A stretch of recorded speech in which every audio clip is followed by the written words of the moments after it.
Muy buenas tardes, estimados radioescuchas. Un gusto estar con ustedes una vez más en este su programa Futuro en Acción. Hoy tenemos como invitado al economista Mauricio Pozo, ex ministro de Finanzas, que entiendo que todavía no se conecta. Esperemos que se conecte pronto para poder conversar con él sobre lo que está pasando en materia económica y financiera. Y creo que estamos en momentos importantes de la economía nacional. Vi en el periódico de hoy una buena noticia en el sentido de que hay un desembolso del Fondo Monetario Internacional que ya está autorizado por cerca de 400 millones, que es importante en este momento para de alguna forma solventar la situación a corto plazo de la caja fiscal. Alguna gente, como siempre, pues criticará la relación o las condiciones que pueda ponerle el Fondo Monetario al Ecuador, pero creo que el Fondo Monetario pues ya no tiene las condiciones absurdas que tuvo en una época de su historia y que causaron a veces caídas políticas en los países. Creo que las exigencias son hoy en día mucho más razonables. Y siendo pragmáticos, si no hubiera sido por el Fondo Monetario, no hubiéramos podido sobrevivir la pandemia, por ejemplo, y el Fondo Monetario ha sido una tabla de salvación que hemos tenido en los últimos 6, 7 años.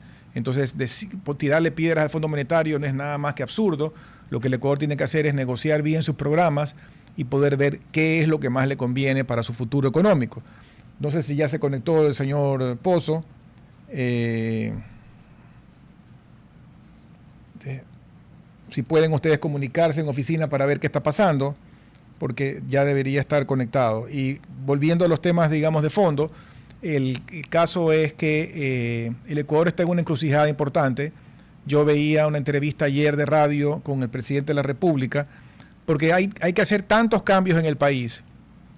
Y él decía algo que es un secreto a voces, en el sentido que todos lo sabemos, que en el Ecuador, en el sistema burocrático del país, en los ministerios, hay enquistado una casta burocrática que, como decía él, no deja que las cosas avancen.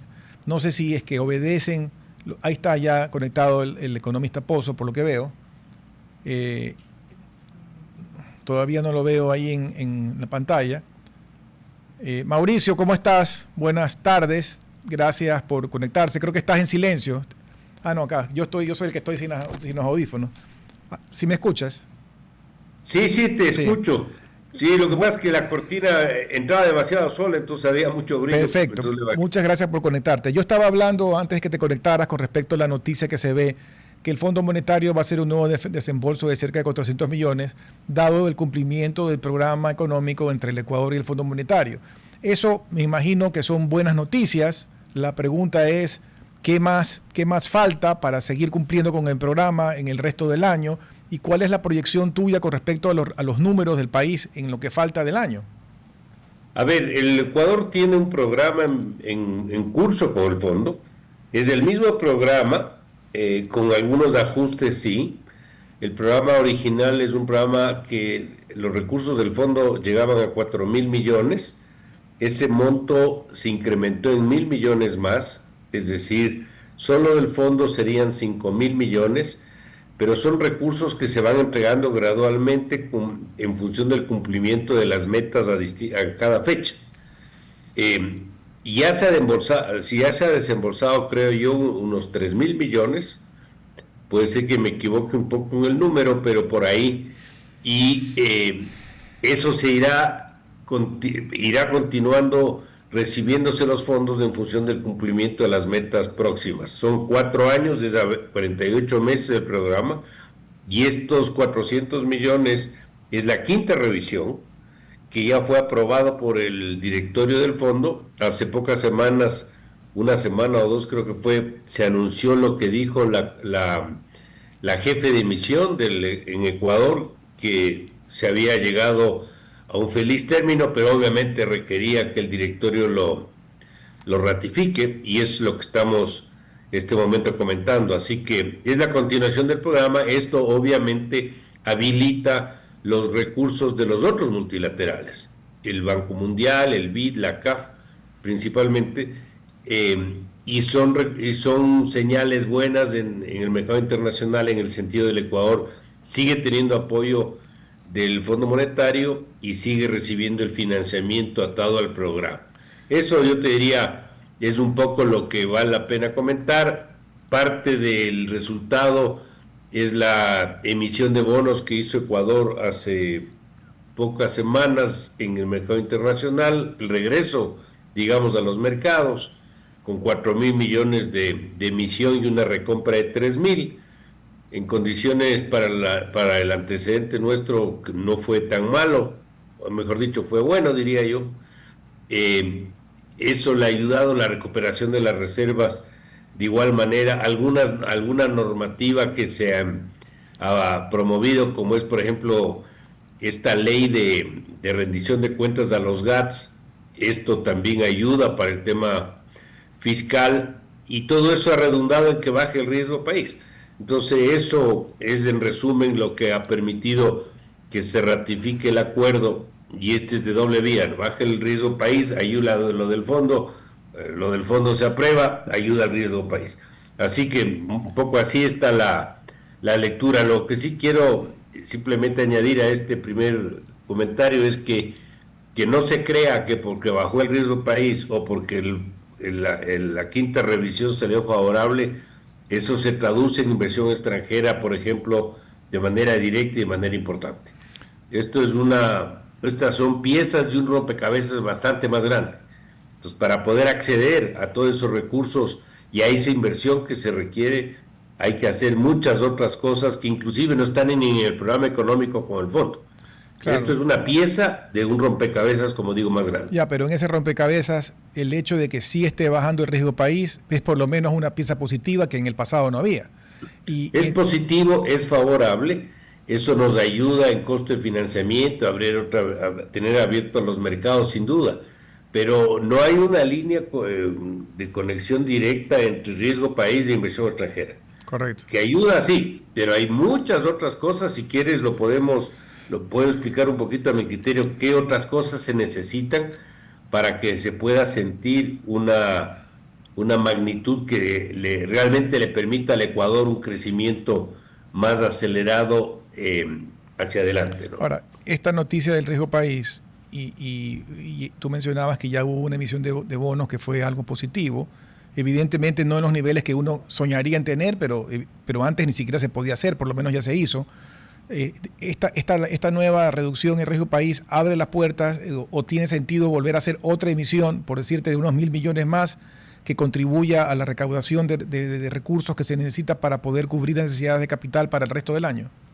A ver, yo te diría que sí, pero no creo que sea este rato una buena decisión. Creo que con una emisión de 4.000 millones y una recompra de 3.000, el monto de la deuda subió un poco, no es que se ha reducido. Estamos en la práctica, sin ser muy duro, digamos, con el comentario, estamos tapando un hueco abriendo otro. Y esto se deriva de que el Estado está sobredimensionado y las decisiones para reducir esa obesidad no se han adoptado. Pero Entonces, yo hay que también ser claro de que es bueno que salgamos de los mercados, sí. Sí. ¿Es bueno tener acceso? Sí. Pero queremos seguir siendo menos adictos, pongámoslo así, a la deuda. Hay que arreglar la raíz del problema, que es lo que acabo de citar. Correcto. Y hablando de eso, contigo lo hemos conversado muchas veces con respecto a esa adicción a recursos y ese país obeso que sobre todo se engordó en el gobierno del presidente Correa. Yo escuché ayer una entrevista de radio del presidente de la República donde él decía de que muchas cosas que se tienen que hacer cuando uno quiere empujar cambios, empujar ejecución, empujar gestión en los ministerios, y él se quejaba de que hay una cierta masa de burócratas enquistados en los ministerios que no dejan hacer las cosas, que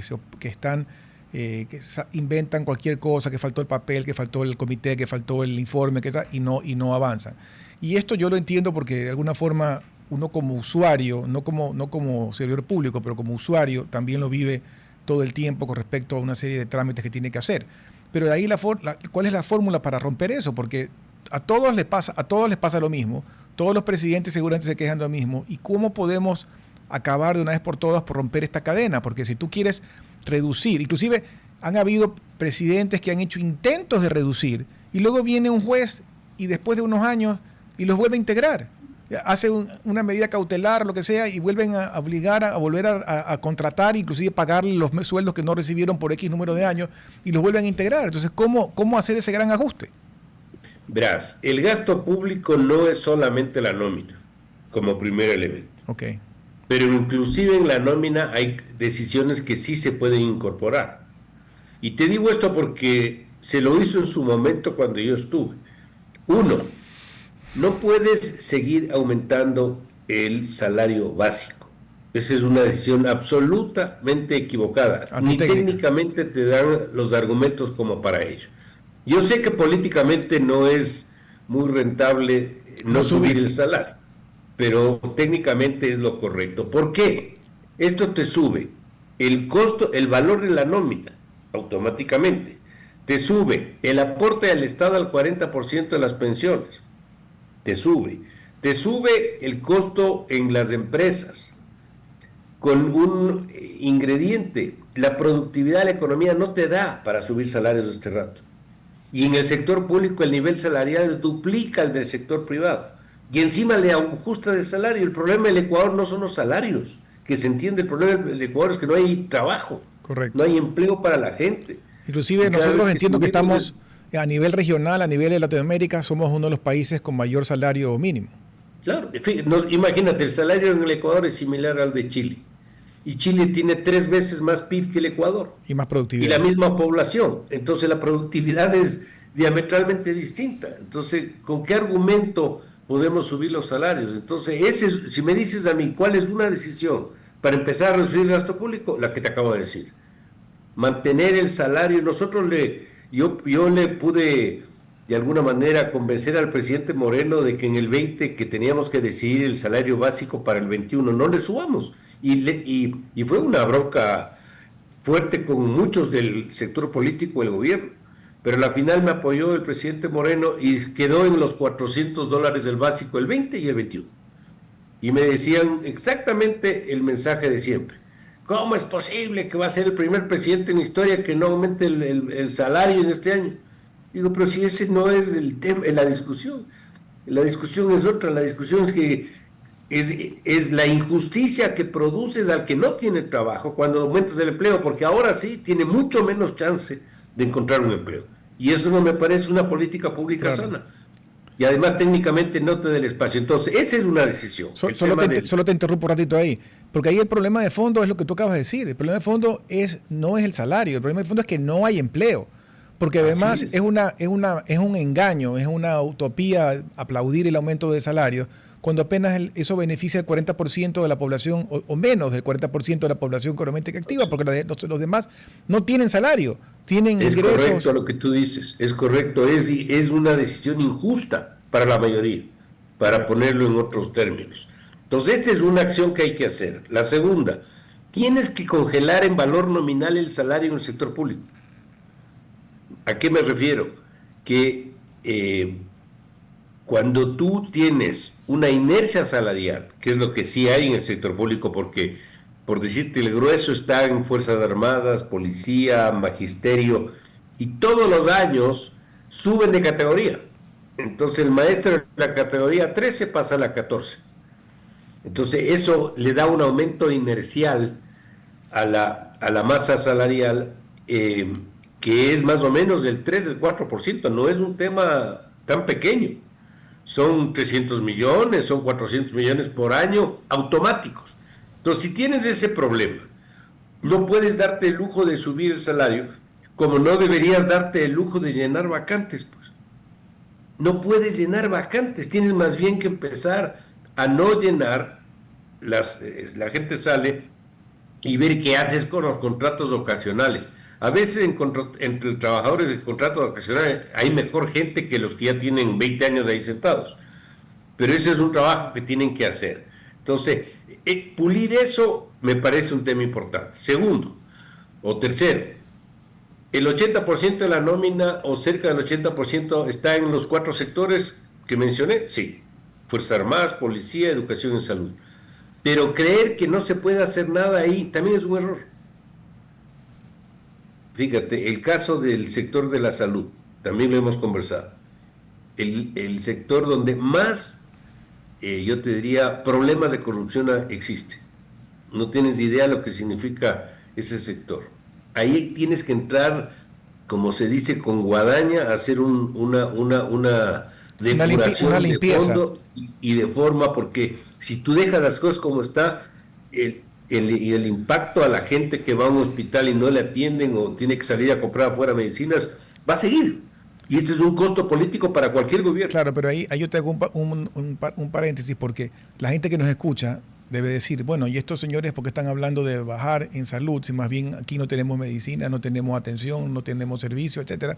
Y encima están diciendo ellos que bajan. El problema es que la gente se concentra en ver una cifra cruda que dice, ¿cuánto gastaste en el 2025? ¿Cuánto gastaste en el 2026? Pero ese no es el análisis es hacer una implosión y ver qué es lo que está detrás de ese gasto. Entonces, ¿qué es lo que te quiero decir? No crean que porque hay más plata o porque hay más personal nos va a ir mejor en la atención médica. Eso es un error. Eso es un error. Y si creen que no hay corrupción en los profesionales, se equivocan. Aquí la corrupción no es solamente gente que no es enfermera, no, hay corrupción en enfermeras, hay corrupción en médicos, hay corrupción en maestros, o sea, la corrupción es transversal, pongámoslo así.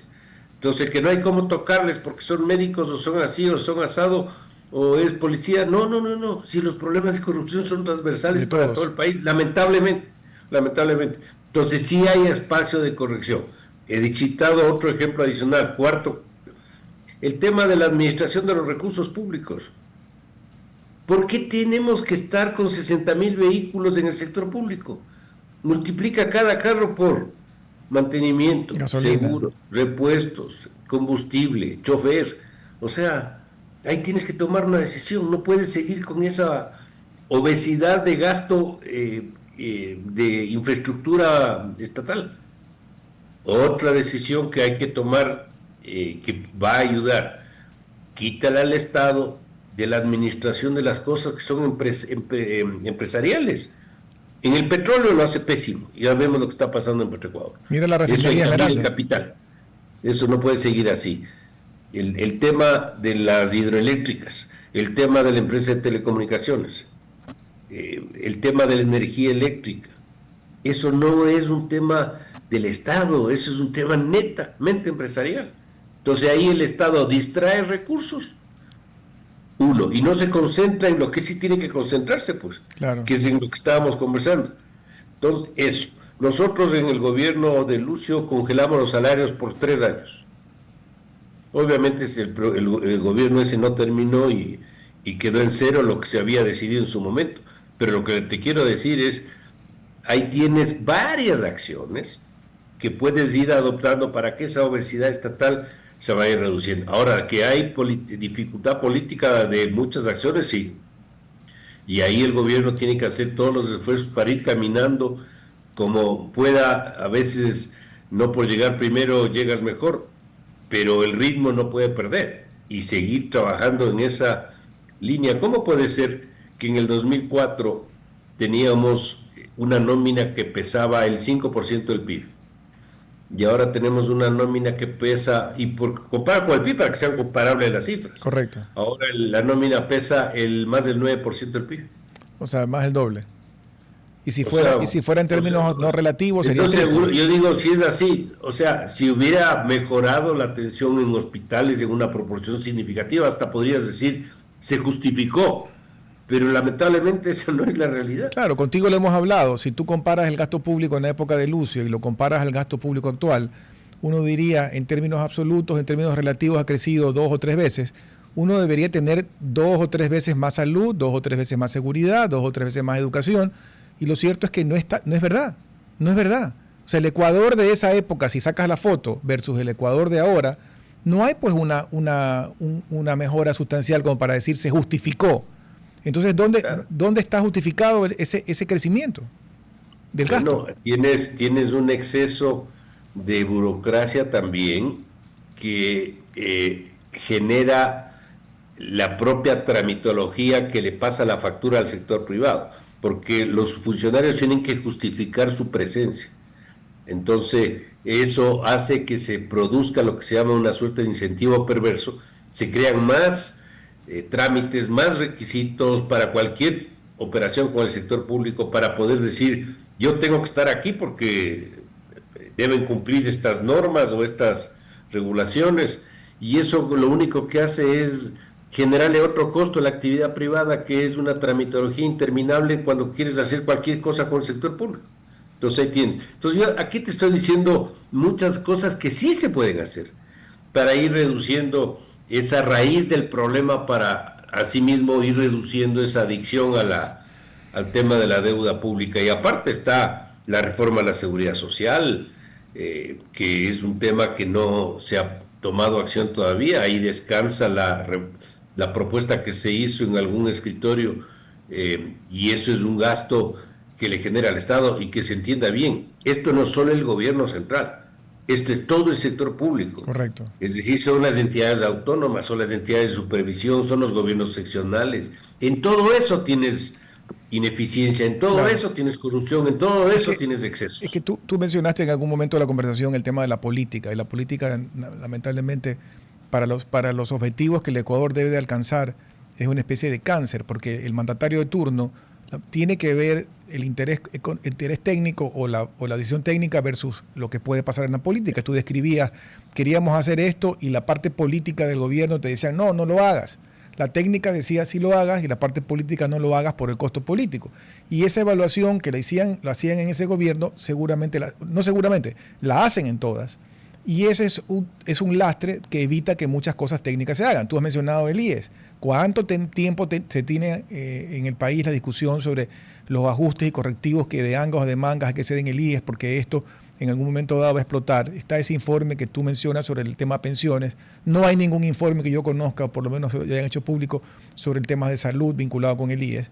El gobierno nacional, el gobierno actual, tomó una decisión valiente con respecto al tema de combustibles, que es parcial, porque todavía hay ciertos subsidios que se tienen que pagar, pero no se ha hecho un tema sobre el IES. Hay el peso grande sobre la economía del famoso 40% que tú también has mencionado. Algún rato hay que digamos, ajustarlo, porque eso es un monstruo que sigue creciendo y creciendo y creciendo, y en algún momento dado va a ser más alto que la nómina. Entonces, y aquí la historia medio que se repite. Fíjate, como vivimos en elecciones en este país, eso hace que muchas decisiones sean electoralmente costosas. Correcto. Entonces los gobiernos no quieren socavar su fuerza política, su espacio político, y por lo tanto siguen pateando el problema. Que el próximo decida lo del Seguro Social, que el próximo decida este otro tema. Y así terminamos acumulando deuda, acumulando una serie de obligaciones, y eso le retrasa al país. Fíjate algo, pero también hay errores, fíjate, como los que voy a citar. ¿Cómo tú le puedes preguntar al Ecuador si quiere seguir produciendo petróleo en el ITT cuando no explicas lo que es el ITT? Correcto. Eso le pregunta al país y la gente opina, y nunca se le dijo cuánto aporta al Estado, cuál es el beneficio para las comunidades que viven por allá, si ha habido daño ambiental o no en el pasado, cuánto aporta al presupuesto fiscal y a la economía privada. Nada de eso sabe la gente. Nadie sabe que esa gente que vive ahí, las compañías que han trabajado y han ayudado, les han dado educación, hasta aviones, ambulancia cuando hay problemas de salud graves con alguna persona. Eso no sabe la gente. Sin embargo, votó que cierren la producción y nos afecten la producción nacional de crudo. Claro, pero la gente que vive en esas provincias votó a favor de que se mantenga la operación. Pero en cambio, el resto del país dijo que no.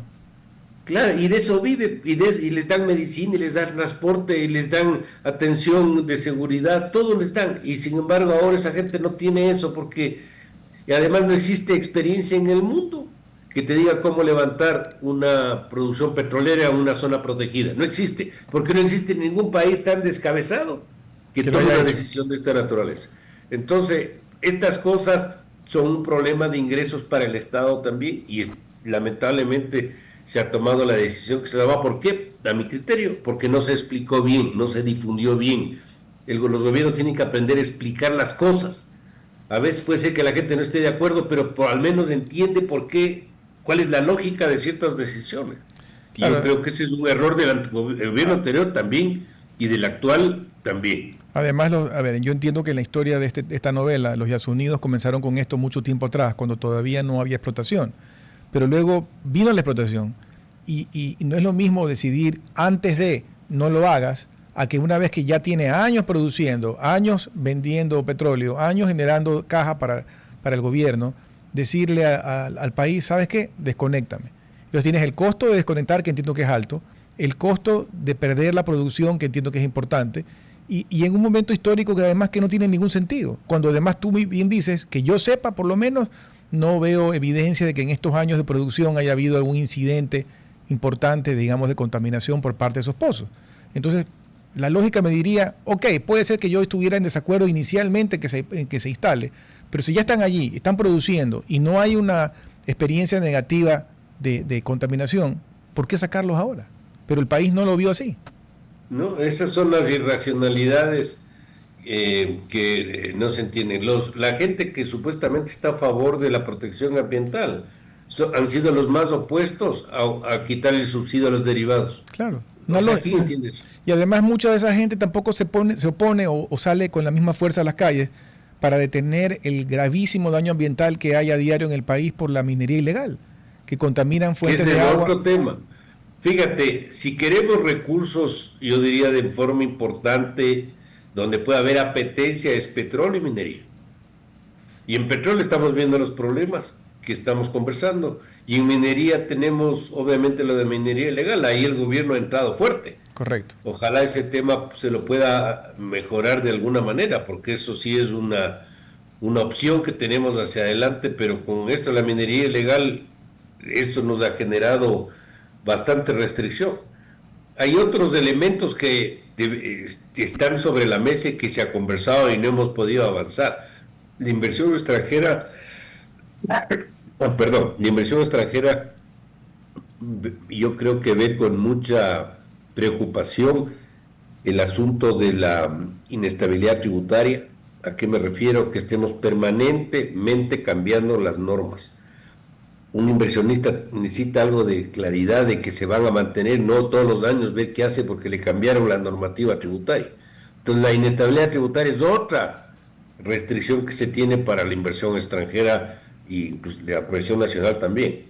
El tema del marco del Código Laboral. Algo el gobierno ha hecho, algunos avances, pero eso es otro problema que complica la presencia de más inversión extranjera.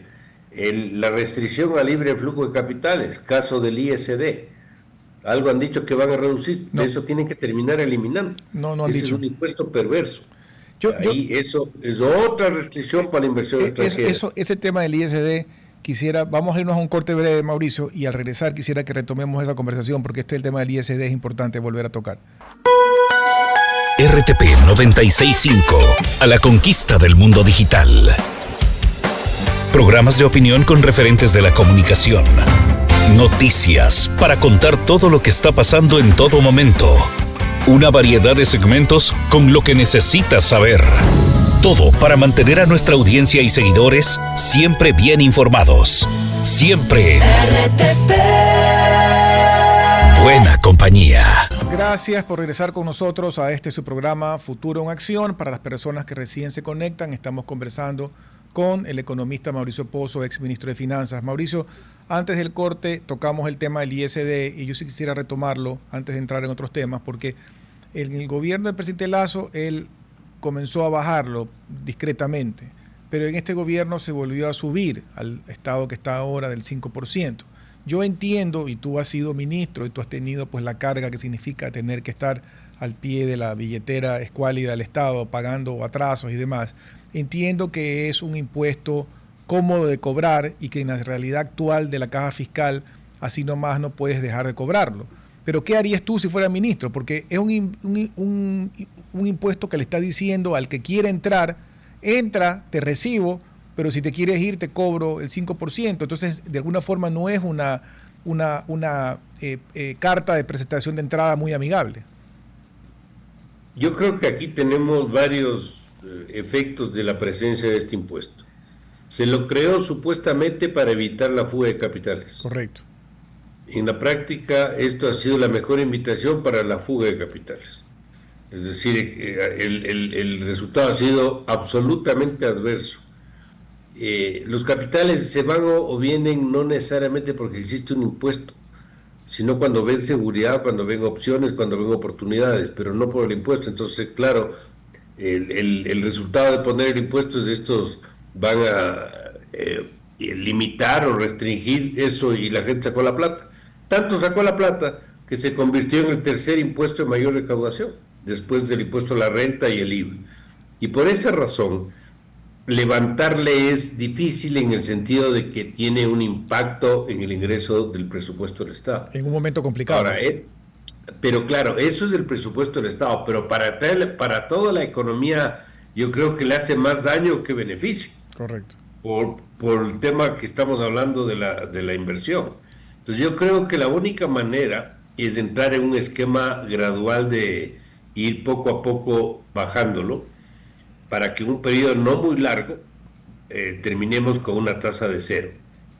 Algo como empezó el gobierno de Lasso, pero que por razones varias no lo terminó, y que este gobierno tampoco. Yo creo que hay que retomar esa decisión por la razón que te digo. Entonces ahí yo creo que hay que trabajar un poquito más intensamente, porque no tiene sentido un país dolarizado que depende de los recursos del exterior y poniéndole a una restricción del 5%, cuando es una tasa superior a la tasa que pueden ganar en una inversión en hay negocios que no te dan el 5 tampoco. Entonces es perverso. Creo que eso no va en la línea correcta. Ahora, para eso hay que mejorarle el tema fiscal, porque si no mejoras el tema fiscal, no siempre vas a tener esa amenaza, no topes porque nos vamos a quedar sin esa plata. Entonces eso sí es un problema. Entonces hay que hacer todas las reformas que te comenté para poder liberar recursos y poder tomar una decisión, aunque sea gradual, de esta naturaleza. ¿Hay algún tipo de impuesto que se te ocurra que pueda ser creado y que reemplace al ISD y que haga menos daño que el ISD? Verás, yo no toparía impuestos que tienen que ver con el flujo de dólares. Me parece que es un contrasentido. Los dólares vienen de afuera, nos ha ido bien en la dolarización, la recuperación de las reservas internacionales que ahora ha llegado a un punto importante de cerca de 12,000 millones, en parte es porque los dólares que ingresan son mucho mayores que los dólares que salen, y eso se mide en las reservas.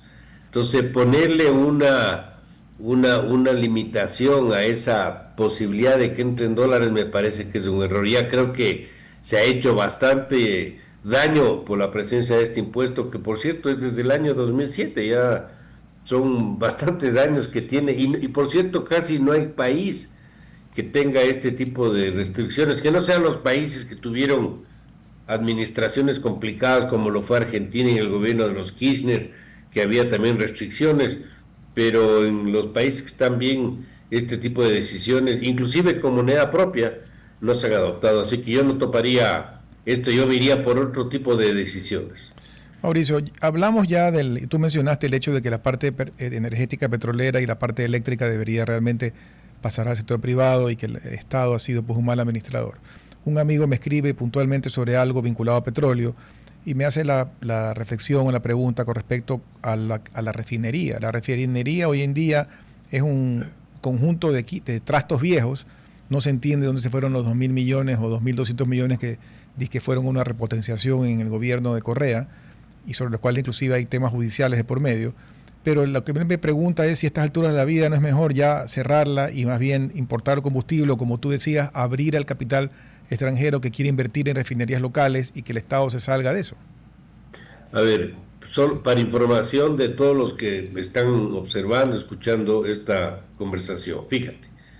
El Ecuador produce petróleo, parte de ese petróleo, una parte mayoritaria vende afuera, exporta, y la otra parte le entrega a la refinería, para que la refinería procese. Correcto. Pero el derivado que te bota la refinería no es suficiente, por lo que el 70% del derivado terminas importando. Correcto, que es altísimo. ¿A qué precio importas al este momento sobre todo? Al que esté en el mercado internacional, y eso no es competencia nuestra.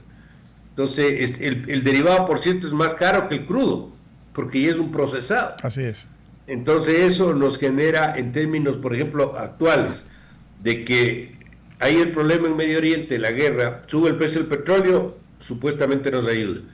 Sube el precio del derivado, nos afecta. Correcto. En el neto probablemente perdamos más de lo que vamos a recibir. Primer tema. Segundo, ese petróleo que le entrega Petroecuador a la refinería, le entrega a un precio absolutamente subsidiado. No pasa de $10 del barril.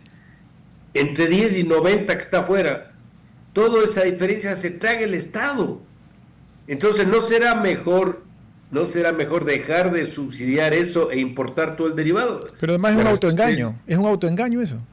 Claro, estamos tapándonos el sol con un dedo. O sea, me parece que ese es un error. Algunos hemos opinado mucho de esto, en el sentido que creo que es mejor para el Ecuador importar todo el derivado y vender todo el petróleo y no la refinería. Y eso o le concesionas o al menos dejas de gastar. Correcto, pero además cuando tú hablas de importar, abran para que importe lo que quiere importar. O sea, libre. El que quiere importar.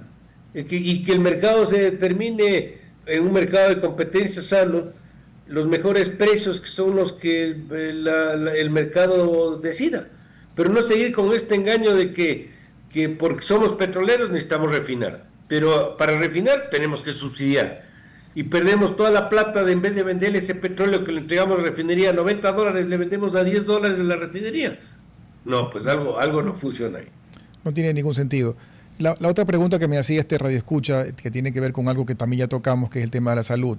Y ahí viene, te voy a mencionar un tema álgido, polémico, que de alguna forma el presidente de la República lo mencionó, y es el hecho de que el IES, evidentemente, a diferencia de muchos países, en el Ecuador maneja tanto un tema de créditos, tanto un tema de pensiones y un tema de salud, y es un proveedor de salud. El presidente de alguna forma en un momento dado mencionó y causó polémica de por qué ese tema de salud no se unifica a todo un tema público de salud y se le saca al IES. Eso causó, digamos, cierta conmoción. Pero yo no estoy en desacuerdo necesariamente. Habría que ver la mejor forma de hacerlo. Pero no ha sido, como tú dices, el IES tampoco un buen proveedor. Y habría que ver la manera de que la gente más bien tenga como un seguro privado, es decir, una tarjeta de uso, una tarjeta, digamos, de salud, de un seguro de salud, y vaya y escoja si quiere ir al proveedor A, al B, al C, o si quiere ir inclusive a uno público, que vaya a uno público. Pero nadie quiere tocar esto y nadie quiere reformar esto. A ver, fíjate, efectivamente es como tú dices, aquí el Seguro Social está metido en temas de salud. La mayoría de países está solo en pensiones. Aquí estamos con salud. Ese anuncio del presidente yo conceptualmente no le veo disparatado. Correcto. Yo creo que se puede estudiar el tema, pero hay que resolver una serie de problemas previos. Claro, porque ahorita la gente lo que dice es si el IES es malo, el otro es peor. Entonces me van a mandar de Guatemala a Guatemala. Para el afiliado a la Seguridad Social, percibe que la atención en los hospitales del seguro es mejor que la atención en los públicos. Y yo no sé, yo te diría, yo no estaría tan seguro de eso. Correcto. Porque problemas de corrupción son similares, problemas de dotación de medicamentos, etcétera. O sea, yo no tengo mucha diferencia, pero de todas maneras ese es un tema con el que habría que trabajar. Después, el seguro tiene 101 unidades médicas, entre hospitales, centros de atención. ¿Qué vamos a hacer con esos hospitales? ¿Le vas a pasar al Estado y cómo le paga el Estado? ¿O vas a cruzar con la deuda que tiene el Estado con la Seguridad Social? Que es otro escollo que hay que superar. Tercero, uno aporta a la Seguridad Social con el 21% entre el aporte del empleador y el aporte del empleado. De ahí, no me acuerdo exactamente, pero son cerca de 6 puntos. 6 puntos de los 21 es para salud. ¿Qué vas a hacer ahí? ¿Vas a bajar la pensión? No creo. ¿O cómo haces para que esos 6 sigan alimentando un tema de provisión de salud? O sea, estoy simplemente levantando escollos que hay que superar para ver si esto puede funcionar. Entonces, desde ese punto de vista, a mí no me disgusta conceptualmente que haya eso, pero lo de fondo, ¿qué es? Que la salud pública sea buena. Entonces, si este proceso puede servir de alguna manera, hay que hacerlo, pero hay que superar todos estos problemas. El otro es que la mayoría de empleados del Seguro Social son del área de salud del Seguro Social. me refiero a médicos, enfermeras, etcétera. ¿Qué va a pasar si van al otro lado? ¿Son compatibles los niveles salariales entre el sector de la salud pública y el del seguro social? ¿O no? ¿Van a liquidar y volver a recontratarles o cómo se va a manejar ese tema? Claro. Entonces son muchas preguntas todavía sin respuestas, que por cierto el presidente anunció y no se ha vuelto a decir nada del tema. Claro. Y ahí quedó. Ahí quedó. Pero no, yo no le descartaría con una opción, pero lo de fondo es que eso debería funcionar, sea la atención de salud en el seguro o sea todo unificado como salud pública. Mauricio, nos quedan 8 minutos y tú en algún momento dado de la conversación mencionaste el hecho de que el Ecuador se vuelve adicto a conseguir más, como esto se vuelve pues un agujero negro, se vuelve adicto a conseguir más recursos y no se acaba de engordar este elefante. Y este problema del endeudamiento público hoy en día ya no es solo del tercer mundo, sino también del primer mundo. Hay muchos países del primer mundo con niveles muy altos de endeudamiento. La pregunta es, como técnico en la materia, es hasta qué punto los países aguantan el endeudamiento, hasta qué punto se puede volver una vejiga, digamos, que explote, porque parecería que esto es un barril sin fondo, pero tampoco puede seguir endeudando a los países sin ningún límite. Es una buena pregunta, Giovanni. No creo que haya una respuesta única a eso. No es lo mismo endeudarse en una economía que tiene fuerza internacional, tiene imagen internacional, porque encuentras los recursos siempre. Es decir, fíjate, los Estados Unidos, por ejemplo, atravesó el 2008-2009 la crisis de la banca de inversión. Se salieron de las entidades que terminaron quebrando en su momento. ¿Y dónde crees que iba esa plata?